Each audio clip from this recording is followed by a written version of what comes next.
Hi guys, good morning. Ito guys, meron ako ituturo sa inyo guys kung meron kayong gantong washing machine.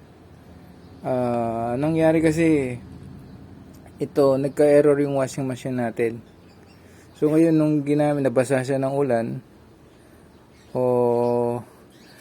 Tapos nung switch ko na siya, ganito yung nangyari. So nagkaka-error siya. So ito siguro yun. Ito PE. Baka sa mga washing machine nyo pwedeng nangyayari to, nagkaka-error siya. So ngayon hindi nyo na alam kung ano yung gagawin nyo. Kasi guys ito automatic to. Turbo drum to. So ito applicable to guys sa iba't ibang klase rin na mga washing machine na automatic siya. So yung mga digital. So ngayon guys yung nangyayari, maski patayin ko siya.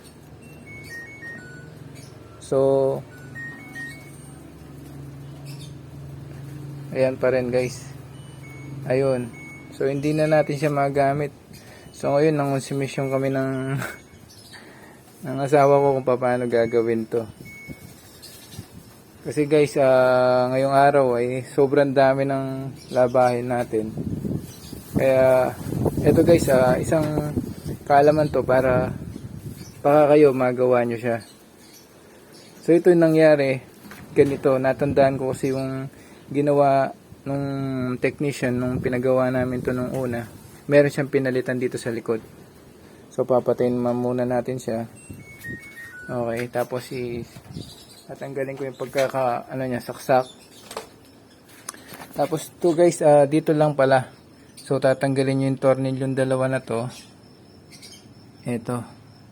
So gagawin natin, tatanggalin ko siya. Yan. So kailangan nyo lang ng screw guys. Guys ito, habang nasa bahay pa ako, hindi pa ako gumagawa ng mga ibang gawain sa shop. So ito muna yung gagawin natin. So ito naman siya.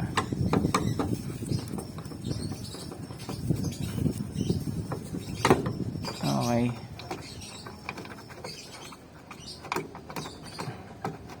So ito guys, dagdag kaalaman lang dito sa inyo para ito guys, nung pinagawa namin nung una to, so siningil kami ng 2,000 pesos guys. Diba? Tapos yung pinalitan niya guys, na search ko sa online, wala man siyang 300 pesos. Ayun. So, 'di ba, laki din ng So, ganito lang pala, guys. So, ito nangyayari.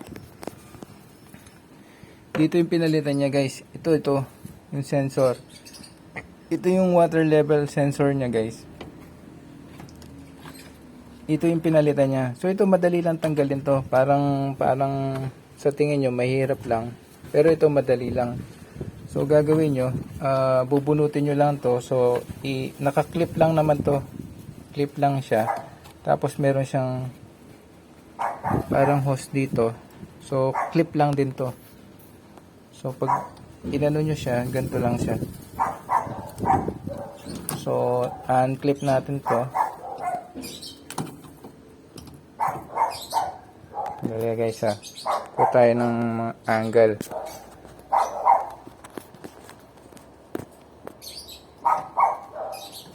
Yun. Tapos dito sa kabila, itong pinaka hose nya, ito ganito lang to guys, clip nyo lang. Ayun. So ito na yung tinanggal nya guys. Ito yung water level sensor. So tawag dito water level sensor.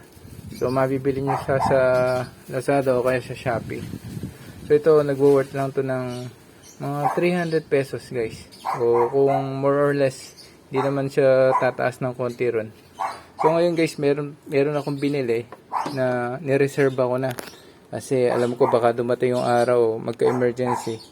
Wala tayo agad na pamalit nito. So eto. So ito, bumili na ako. Ito siya, yung dati pa nakastock.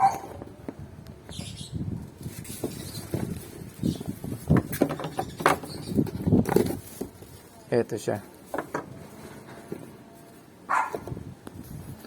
So ngayon guys, install na natin siya. Okay.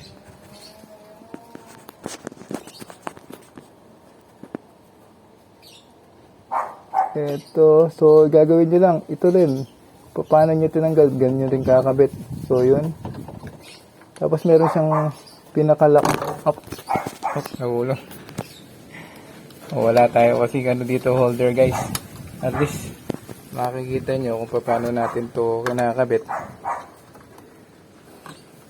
Eto. So ito na yung pinakalock niya. Okay.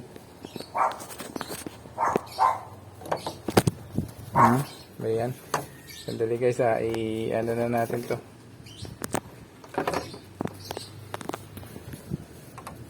Okay. So i-forward na natin siya guys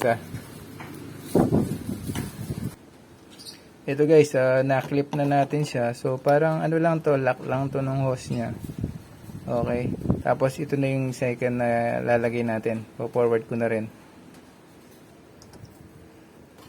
So ito guys, nakabit na natin to. So ito usually kasi dito nakalagay to guys. Parang nakaano siya rito. So nabasa siya ng bagyo guys, yung ulan, lakas. Ayan. So nagkaroon, ayan dyan.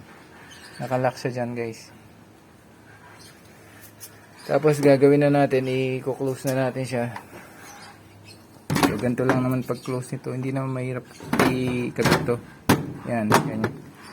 Kung meron kayong mga automatic washing machine guys, ganito lang kadali. Tapos yung screw, yung tinanggal yung mga tornilyo. Dito lang. Ayan. So ito guys, dagdag kaalaman ko sa inyo. Para hindi na kayo gumastos ng malaki. So madali lang ginagawa to. Parang iba sumusuko na sila agad o tumatawag na ng mga technician.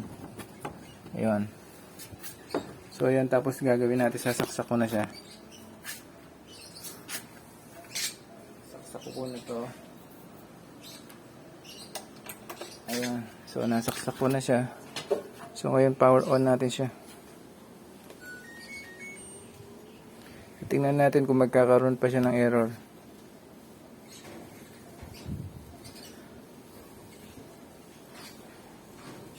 So wala na. Sandali lang So pause ko muna siya. So lalagay natin siya ng tapos 21.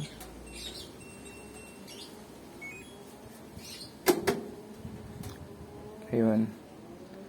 So ito guys, nangyari. So sobrang dami namin ng damit. May problema kami. Ayun, umiikot na siya. So yun lang guys, diba madali lang. So ilang nagiging problema nito. Eto guys, itong water level sensor. So ganun lang kadaling ginagawa to. Sana guys, tutok lang kayo palagi sa channel natin. So marami kayong matututunan maski sa bahay. Kayo mismo makakagawa nito.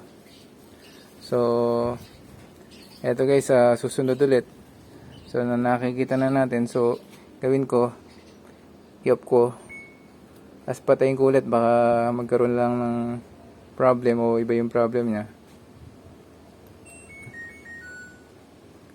So ayan. Ayun. I-automatic lock yung door nito. So ganyan siya. So LG to guys. Ayan. So hintayin lang natin ng konti. So ayun, okay na siya. So ayan, lakas ng hangin. Oh. So ito. So high. So tapos 21. Tapos level yung tubig niya 10 dahil marami tayong labahin. Eto guys, see you guys ha. Ito, working na siya. Thank you po, God. Salamat. So, ito guys, dagdag kaalaman sa inyo to. So, see you once again guys. Mamaya, papasok na tayo sa shop natin. Iba naman yung iba vlog natin doon. Thank you so much guys. Bye.